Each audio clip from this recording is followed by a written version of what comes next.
Gold smuggling ಕೇಸ್ನಲ್ಲಿ ನಟಿ Ranya Rao lock ಆಗಿದ್ದೇ ಆಗಿದ್ದು ಸಾಕಷ್ಟು ರೋಚಕ ಸಂಗತಿಗಳು ಹೊರಬರುತ್ತಾ ಇದೆ. ಇದು ಈಗ ರಾಜಕೀಯ ತಿರುವನ್ನು ಕೂಡ ಪಡೆದುಕೊಳ್ತಾ ಇದೆ.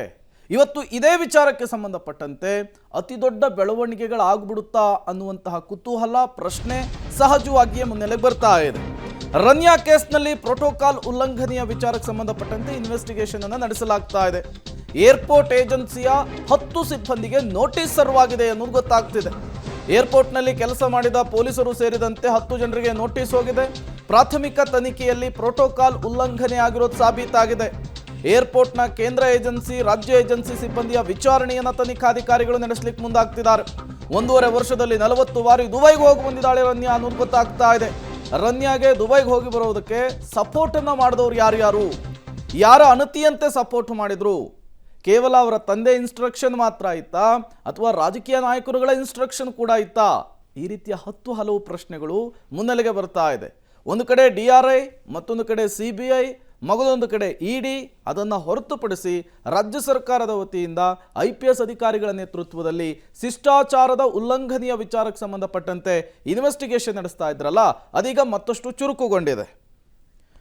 ಮತ್ತಷ್ಟು ಡೀಟೇಲ್ಸ್ ಕೊಡ್ತಾರೆ ಲೋಕೇಶ್, ನೇರ ಸಂಪರ್ಕದಲ್ಲಿ ಜಾಯ್ನ್ ಆಗಿದ್ದಾರೆ. ಲೋಕೇಶ್, ಈಗಾಗಲೇ ಈ ಶಿಷ್ಟಾಚಾರದ ಉಲ್ಲಂಘನೆಯ ವಿಚಾರಕ್ಕೆ ಸಂಬಂಧಪಟ್ಟಂತೆ ಸಾಕಷ್ಟು ಮಾಹಿತಿಗಳನ್ನು ಸಂಗ್ರಹಿಸುವಂತಹ ಕೆಲಸ ಆಗಿದೆ. ಮಧ್ಯಂತರ ವರದಿಯನ್ನು ಸಲ್ಲಿಸಲಿಕ್ಕೆ ಈಗ ತನಿಖಾ ತಂಡ ಸಿದ್ಧತೆಯನ್ನು ಕೂಡ ಮಾಡಿಕೊಂಡಿದೆ. ಇದರ ನಡುವೆ 10 ಜನರಿಗೆ ನೋಟಿಸು. ಯಾವ ಕಾರಣಕ್ಕೆ, ಅವರ ಇನ್ವಾಲ್ವ್ಮೆಂಟ್ ಏನು, ಏನೆಲ್ಲ ಡೀಟೇಲ್ಸ್ ಸಿಗ್ತಾ ಇದೆ ಅಂತ ಹೇಳಿ?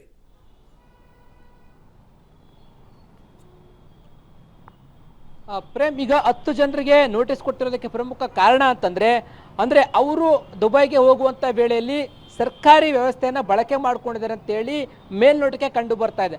ಆ ರೀತಿಯಾಗಿ ಸರ್ಕಾರಿ ವ್ಯವಸ್ಥೆಯನ್ನ ಬಳಕೆ ಮಾಡ್ಕೊಳ್ಳಿಕ್ಕೆ ಯಾರು ಸಪೋರ್ಟ್ ಮಾಡಿದ್ರು, ಯಾರು ತಮಗೆ ಮಾಹಿತಿಯನ್ನು ಕೊಟ್ಟರು, ಅವರಿಗೆ ಸಪೋರ್ಟ್ ಮಾಡಿ ಅಂತೇಳಿ ಯಾರು ನಿಮಗೆ ಹೇಳಿದ್ರು, ಈ ರೀತಿಯಾಗಿ ಸಂಬಂಧಪಟ್ಟಂತೆ ಹಲವು ವಿಷಯವನ್ನು ಇಟ್ಕೊಂಡು ನೋಟಿಸನ್ನು ಜಾರಿ ಮಾಡಿದರೆ ಅವರಿಂದ ಮಾಹಿತಿಯನ್ನು ಪಡೆಯುವಂಥ ಕೆಲಸ ಮಾಡ್ತಾರೆ. ದುಬೈಗೆ ಹೋಗ್ಬೇಕಾದ್ರೆ ಅವ್ರು ಉಲ್ಲಂಘನೆ ಮಾಡಿರುವಂಥ ನಿಯಮಗಳು ಏನು, ಯಾಕೆ ಮಾಡಿದ್ರು, ತಾವು ಅವರಿಗೆ ಯಾಕೆ ಸಪೋರ್ಟ್ ಮಾಡಿದ್ರಿ, ಜೊತೆಗೆ ಹಲವು ಬಾರಿ ಏನು ದುಬೈಗೆ ಹೋಗಿ ಬಂದಿದ್ದಾರೆ, ಒಂದೇ ದಿನದಲ್ಲೇ ವಾಪಸ್ ಆಗಿರುವಂಥ ಉದಾಹರಣೆಗಳು ಸಾಕಷ್ಟು ಇವೆ ಎನ್ನುವಂಥ ಮಾಹಿತಿ ಕೂಡ ಲಭ್ಯ ಆಗಿರುವಂಥದ್ದು. ಈ ಎಲ್ಲ ಅಂಶಗಳನ್ನು ಇಟ್ಕೊಂಡು ಇವರ ಹಿಂದೆ ಯಾರಿದ್ದಾರೆ, ಈ ಒಂದು ನಿಯಮ ಉಲ್ಲಂಘನೆ ಮಾಡಲಿಕ್ಕೆ, ಜೊತೆಗೆ ಸರ್ಕಾರಿ ಸೌಲಭ್ಯವನ್ನು ಕೊಡಲಿಕ್ಕೆ ಯಾರು ನಿಮಗೆ ಹೇಳಿದ್ರು, ಜನಪ್ರತಿನಿಧಿಗಳು ಯಾರಾದರೂ ಇದ್ದಾರಾ ಅಂತೇಳಿ ತನಿಖೆಯನ್ನು ಈ ಒಂದು ಪಾಯಿಂಟನ್ನು ಇಟ್ಕೊಂಡು ತನಿಖೆ ಮಾಡಲಿಕ್ಕೆ ಹೊಡ್ತಾ ಇದ್ದಾರೆ. ಹೀಗಾಗಿ ರಾಜ್ಯ ಏಜೆನ್ಸಿ ಅಂದರೆ ಏರ್ಪೋರ್ಟಲ್ಲಿರುವಂಥ ರಾಜ್ಯ ಏಜೆನ್ಸಿಯ ಸಿಬ್ಬಂದಿಗಳಿಗೆ ನೋಟಿಸನ್ನು ಜಾರಿ ಮಾಡಿದ್ದು ಅವರಿಂದ ಕೂಡ ಮಾಹಿತಿಯನ್ನು ಪಡೆಯುವಂಥ ಕೆಲಸ ಆಗ್ತಾ ಇದೆ.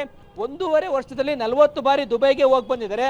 ಆ ಹೋಗಿ ಬರಲಿರುವಂಥ ಸಂದರ್ಭದಲ್ಲಿ ಆಗಿರುವಂಥ ಪ್ರೋಟೋಕಾಲ್ ಉಲ್ಲಂಘನೆಗಳು ಏನೇನು ಅಂತೇಳಿ ಮಾಹಿತಿಯನ್ನು ಸಂಗ್ರಹಿಸಿ ತನಿಖೆಯನ್ನ ಚುರುಕು ಮಾಡಿರುವಂಥದ್ದು. ಇನ್ನೂ ಕೂಡ ತನಿಖೆ ಇದೆ.